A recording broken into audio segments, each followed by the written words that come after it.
जुन्या उधारीच्या पैशांना घेऊन झालेल्या वादात तिघा बापलेकासह अन्य दोघांनी मिळून तरुणाला ठार केले। गोंदिया रामनगर पोलीस ठाण्याअंतर्गत ग्राम कुडवा येथील इंजिनिअरिंग कॉलेजजवळ शनिवारी रात्री 8 वाजताच्या दरम्यान ही घटना घडली। मृत तरुणाचे नाव मनीष उर्फ ईश्वर भालाधरे आहे। राहणार आंबेडकर चौक कुडवा असे आहे। प्रकरणी स्थानिक गुन्हे शाखेच्या पथकाने तिघा बापलेकासह अन्य एकाला ताब्यात घेतले आहे। काय आहे प्रकरण विस्ताराने जाणून घेऊया।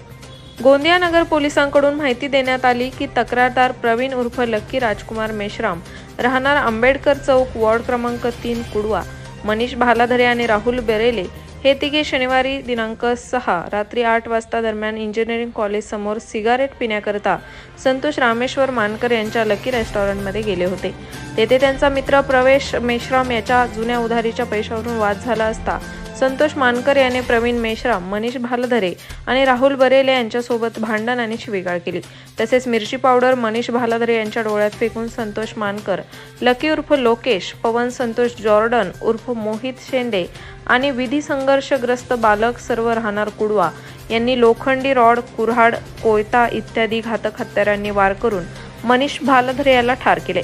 प्रवीण मेश्राम याच्या तक्रारीवरून रामनगर पोलिसांनी भादवी कलम 302, 323, 143, 147, 148, 149, 504 अंतर्गत गुन्हा नोंद केला आहे।